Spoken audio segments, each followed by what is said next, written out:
요한일서 3장 6절부터 9절까지를 제가 대신 봉독해 드리겠습니다. 하나님의 말씀입니다.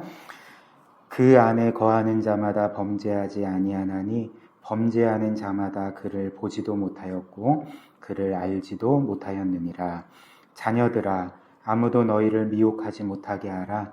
의를 행하는 자는 그의 의로우신가 같이 의롭고 죄를 짓는 자는 마귀에게 속하나니 마귀는 처음부터 범죄함이라. 하나님의 아들이 나타나신 것은 마귀의 일을 멸하려 하심이라. 하나님께로부터 난 자마다 죄를 짓지 아니하나니 이는 하나님의 씨가 그의 속에 거함이요 그도 범죄하지 못하는 것은 하나님께로부터 났음이라. 아멘. 오늘 이 요한일서 말씀은 우리에게 죄의 심각성에 대해서 경고하고 있습니다. 그래서 오늘 말씀을 보면 어떤 면에서는 굉장히 두려운 마음이 드는 말씀으로 다가올 수가 있는데요. 일단 우리가 한번 이 말씀이 우리에게 하는 경고를 살펴보면 6절 말씀 보시면 그 안에, 즉 예수 그리스도 안에 거하는 자마다 범죄하지 아니하나니 범죄하는 자마다 그 예수님을 보지도 못하였고 그분을 알지도 못하였느니라. 그리고 또 8절에는 이렇게 말하죠. 죄를 짓는 자는 마귀에게 속하나니 마귀는 처음부터 범죄함이라. 그리고 9절 말씀, 하나님께로부터 난 자마다 죄를 짓지 아니하나니 이렇게 말합니다. 여러분들도 과거에 요한일서 이 3장 말씀을 여러 번 보셨을 줄 압니다. 이런 말씀을 읽을 때마다 어떤 생각이 드셨습니까? 마음 한편으로는 좀 두려운 생각이 드셨을 것입니다. 왜냐하면 나는 예수님을 믿는데 여전히 죄를 짓고, 그렇다면 이 말씀에 따르면 나는 지금 예수님을 모르는 자라고 말하는 건데, 그리고 나는 분명히 거듭난 것 같은데 죄를 짓는 자마다 하나님께로부터 난 자가 아니다 이렇게 말하니까, 그렇다면 나의 구원은 진짜가 아닌가, 가짜인가, 혹은 내가 구원받았지만 죄를 지었기 때문에 구원이 취소된 건가, 이런 온갖 생각들이, 두려운 마음들이 들 것이라 생각을 합니다. 저도 그랬는데요.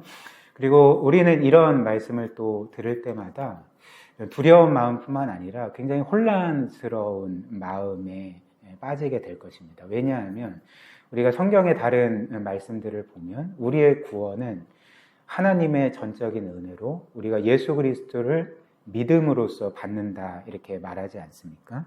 근데 이 말씀은 마치 우리에게 어떻게 들리냐면, 우리가 예수님을 믿어도 너희가 죄를 지으면 그 구원이 진짜가 아니라 가짜다. 혹은 너는 믿고 있다고 생각을 하는데 실제로 너의 믿음은 가짜고 너는 하나님께로부터 난 자가 아니다. 그러니까 이런 식으로 이 말씀이 들리기 때문에 우리가 굉장히 혼란에 빠질 수가 있는 거죠. 그렇다면 우리는 이 말씀을 어떻게 해석을 해야 될까? 여기에서 우리는 그 성경 해석의 중요한 원칙 하나를 기억할 필요가 있습니다. 그것이 무엇이냐면, 우리가 종종 성경을 읽으면서 해석이 어려운 구절들을 발견하지 않습니까? 근데 그때마다 이 성경을 올바르게 해석하는 방법이 성경 전체의 메시지에 비추어서 이 어려운 구절을 해석을 하는 거죠. 혹은 이 어려운 구절을 이제 다른 성경의 더 분명한 말씀에 비추어서 해석을 할 때 이 어려운 구절의 참 의미를 우리는 이해하고 깨닫게 된다는 것입니다. 그렇다면 우리는 이 요한일서 3장 말씀, 이 6절부터 9절까지의 말씀을 어떤 말씀에 비추어서 해석을 해야 될까? 그러니까 멀리 갈 필요도 없이 우리가 요한일서 1장 말씀으로 한번 가볼까요? 1장 말씀 한번 보시면, 우리가 그 전에 본 말씀인데요. 8절 말씀 한번 보십시오. 이렇게 말합니다. 만일 우리가, 여기에서 우리는 누굴까요? 그러니까 사도 요한을 포함한 그 지체들을 가리키는 거죠. 구원받은 성도들을 가리키는 거죠. 그래서 만일 우리가 죄가 없다고 말하면 스스로 속이고 또 진리가 우리 속에 있지 아니할 것이요. 그리고 10절도 보십시오. 만일 우리가 범죄하지 아니하였다 하면 하나님을 거짓말하는 이로 만드는 것이니 또한 그의 말씀이 우리 속에 있지 아니하리라. 이렇게 말합니다. 지금 이 말씀이 우리에게 알려주는 사실이 무엇입니까? 우리가 구원받았을지라도, 우리가 하나님의 자녀라 불릴지라도 나는 죄가 없어 라고 하면 그것은 자기 스스로를 속이고 있다는 거죠. 혹은 너희 모두는 죄가 있다 말한 그 하나님을 거짓말하는 분으로 만드는 거다. 이렇게 말하고 있습니다. 그리고 그 또 한편으로는 우리 안에 하나님의 말씀이 있다면 우리는 반드시 우리의 죄를 깨닫게 된다는 거죠. 근데 너희가 지금 너희에게 죄가 없다고 말하는 이유는 하나님의 말씀이 너희 안에 있지 않기 때문에 그렇다. 이렇게 말하고 있지 않습니까? 그렇다면 지금 1장 8절과 10절 말씀은 우리가 구원받은 성도라 할지라도 죄가 있고, 그리고 분명히 우리가 죄가 없다 말하면 우리 스스로를 속이고 하나님을 거짓말하는 분으로 만든다, 이렇게 말하는데, 그렇다면 우리가 죄를 지으면 하나님께 버림을 받는 건가? 요한일서 3장 말씀처럼 구원이 취소되는 건가? 이제 이런 게 아니라는 거죠. 왜냐하면 이어서 요한일서 1장 말씀이 우리에게 이렇게 말하고 있기 때문에 그렇습니다. 9절 보십시오. 만일 우리가 우리 죄를 자백하면 그는 미쁘시고 의로우사 우리 죄를 사하시며 우리를 모든 불의에서 깨끗하게 하실 것이요. 우리 2장 1절입니다. 나의 자녀들아, 내가 이것을 너희에게 쓰면 너희로 죄를 범하지 않게 하려 함이라.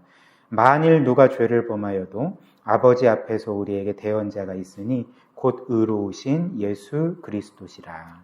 그래서 이 말씀이 우리에게 정말 확실한 약속 하나를 보장하고 있습니다. 이 약속이 무엇입니까? 그러니까 우리가 죄가 없을 수 없는데, 우리는 죄를 지을 수밖에 없는데, 그럼에도 불구하고 우리가 죄를 지을 때에 우리의 죄를 그 하나님께 진실하게 고백하면 그 9절의 말씀처럼 그 하나님께서 신실하셔서 우리 죄를 사하시고 우리를 모든 불의에서 깨끗하게 하실 거다, 이렇게 말하는 거죠.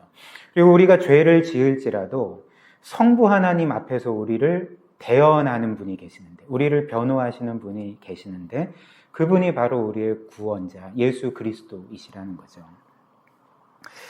그래서 우리는 죄를 짓지만, 그러나 우리가 진실하게 고백하면 하나님은 언제나 우리의 죄를 용서하시고 우리를 불의에서 깨끗하게 해주시고 여전히 우리를 위해서 대언하시는 예수 그리스도 때문에 우리의 구원은 결코 취소되지 않고, 그리고 도리어 예수 그리스도의 의로움으로 우리는 하나님께 담대하게 나아갈 수 있다. 이게 성경이 우리에게 약속하는 바라는 거죠. 그렇다면 이 말씀에 비추어서 오늘 본문 말씀인 이 요한일서 3장 6절부터 9절 말씀을 한번 해석을 해보면 어떻게 되겠습니까? 이렇게 하면 우리는 그리스도 안에 거하는 자마다 범죄하지 않는다, 혹은 하나님께로부터 난 자마다 죄를 짓지 않는다라고 할 때 이 죄가 우리가 보통 생각하는 일반적인 의미에서의 죄가 아님을 우리가 깨닫게 되는 거죠. 그렇다면 이 6절부터 9절에 나온 죄는 어떤 죄일까? 그러니까 결론부터 말씀을 드리면 고의적으로 계속 죄를 짓고, 그리고 죄를 짓더라도 결코 회개하지 않는 상태를 가리켜 지금 이 3장 말씀이 범죄함이라고 말하는 것입니다. 그래서 이런 이유로 헬라어 성경을 보면 특별히 요한일서 3장 6절의 이 범죄함이 이제 문법이 어떻게 되어 있냐면 현재도 지속되는 동작으로 되어 있습니다. 그러니까 현재 분사형으로 되어 있는데 이는 계속 죄를 짓는 동작을 가리키는 거죠. 그래서 영어 성경 같은 경우는 이 부분을 보면 keeps on sinning이라고 번역을 해놨거든요. 그러니까 계속 죄를 짓고 돌이키지 않고, 그러니까 고의적으로 계속 죄를 짓고 죄를 지을 뿐만 아니라 이제 회개치 않는 상태를 바로 범죄함이라고 기록해 놓은 것입니다. 그러나 하나님에게서 난 자, 즉 하나님으로부터 성령에 의해서 거듭난 성도는 요한일서 1장 말씀처럼 여전히 죄를 짓지만 그럼에도 불구하고 차이점이 무엇입니까? 그러니까 고의적으로 계속 죄를 짓지 않고, 그리고 죄를 짓는다 할지라도 그가 진짜 거듭난 성도라면 그는 반드시 회개하게 되어 있다는 거죠. 양심의 가책을 느끼고, 그리고 하나님께 죄송한 마음으로 그 마음 아파하며 그 죄를 진실하게 고백하게 되어 있고, 그럼으로써 그렇게 죄를 끊어내는 그런 일들을 하게 된다는 것입니다. 이것이 바로 이제 거듭난 자와 거듭나지 못한 자의 그 어떤 면에서 현격한 차이가 되는 거죠. 그러나 그 사도 요한이 오늘 그 요한일서 3장에서 경고하는 것처럼 이제 어떤 신자는 자신이 정말 믿는다고 하면서도 계속 고의적으로 죄를 짓고 그리고 전혀 회개치 않는 삶을 사는 경우가 분명히 있을 것입니다. 물론 뭐 우리 중에 그런 경우는 없지만 그런 경우가 있기 때문에 지금 요한 사도가 이런 말을 하고 있는 것 아니겠습니까? 그렇다면 이 사람은 계속 고의적으로 죄를 짓고 회개하지 않는데 왜 그렇게 하는 걸까? 그러니까 이것은 뭘 보여주냐면 그런 사람이 결국은 하나님과 예수 그리스도를 진짜로 믿지 않고 있음을 보여주는 거죠.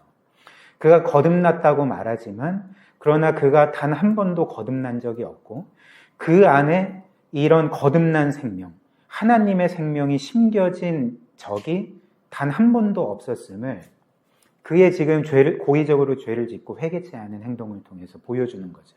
그런 것들을 입증하고 있는 것입니다.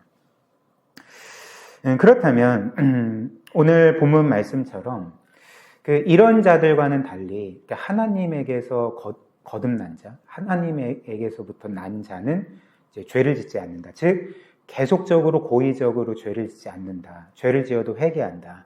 그렇다면 거듭난 자가 이렇게 할 수 있는 이유가 무엇이겠습니까?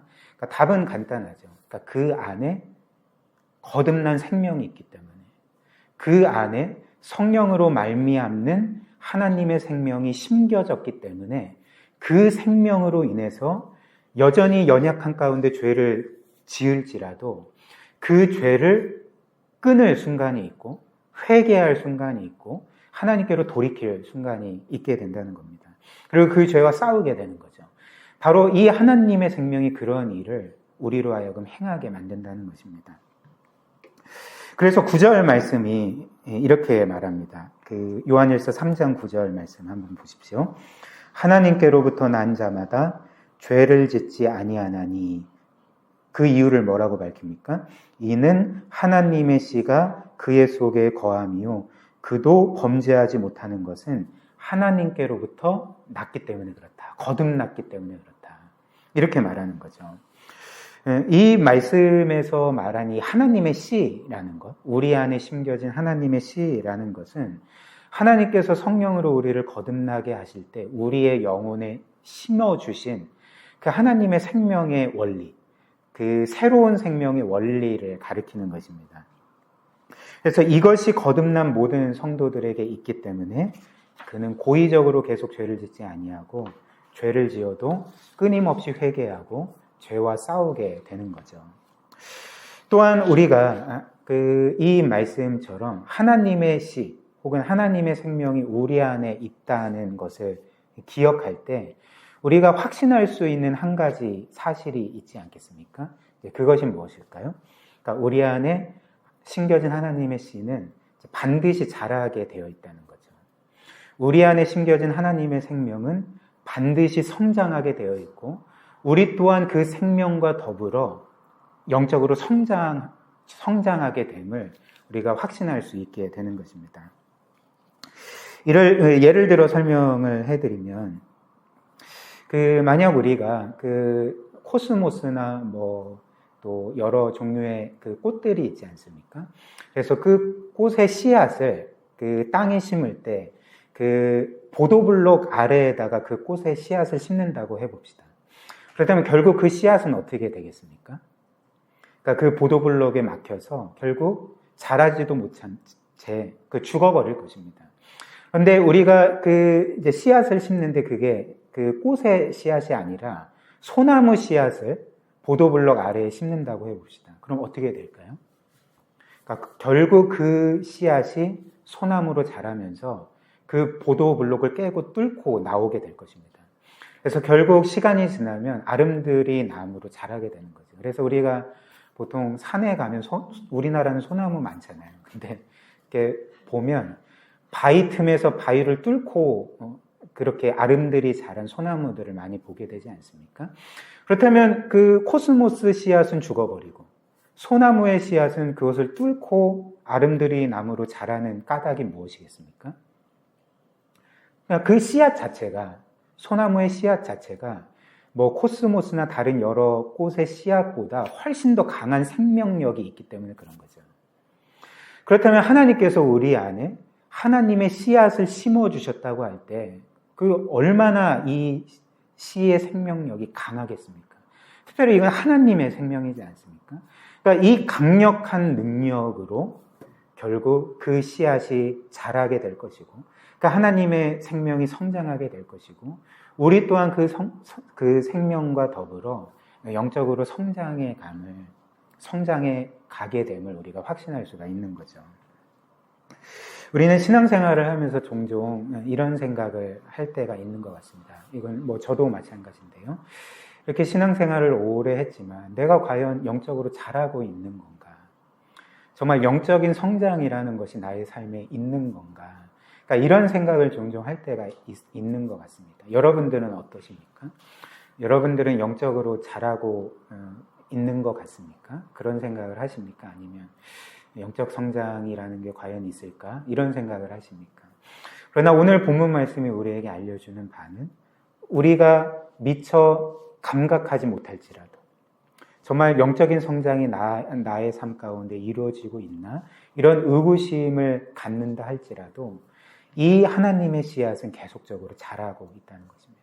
이 생명은 계속 성장하고 있고 우리 또한 죄를 지을 때도 있고 또 영적으로 실패할 수도 있고 그로 인해서 주저앉을 때도 있지만 이 성화의 과정 가운데 우리가 서서히 그리스도를 닮아 그 장성한 분량에 이르기까지 성장하고 있다는 거죠. 무엇보다도 사도 바울의 말처럼 우리를 영적으로 자라게 하시는 분은 사실 우리 자신이 아니라 하나님이신 거죠. 그래서 고린도전서 3장 6절과 7절 말씀 보면 그 사도 바울이 이렇게 말합니다. 한번 들어보십시오. 나는 심었고 아볼로는 물을 주었으되 오직 하나님께서 자라나게 하셨나니 그런즉 심는 이나 물 주는 이는 아무것도 아니로되 오직 자라게 하시는 이는 하나님뿐이니라 이렇게 말합니다. 또한 골로새서 2장 19절 말씀도 동일한 사실을 알려줍니다. 온 몸이 머리로 말미암아 마디와 힘줄로 공급함을 받고 연합하여 하나님이 자라게 하심으로 자라느니라. 즉 우리가 예수 그리스도를 믿고 그 머리이신 주님께 접붙여진다면 우리가 그분의 몸이 된다면 우리는 반드시 자라게 되어 있는데 왜냐하면 하나님이 자라게 하심으로 자라느니라 이렇게 말하는 거죠. 오늘 이 말씀을 우리가 굳게 믿고 정말 하나님의 말씀과 은혜 가운데 신실하게 거하면서 정말 하나님께서 우리를 자라게 하실 것을 하나님께서 영적으로 우리를 성장시켜 주실 것을 그리고 이 성화의 과정 가운데 우리가 그리스도의 장성한 분량에 이를 것이라는 그 확신을 가지고 이 성화의 길을 신실하게 걸어가는 우리 사랑하는 지체들 되시기를 주님의 이름으로 축복합니다.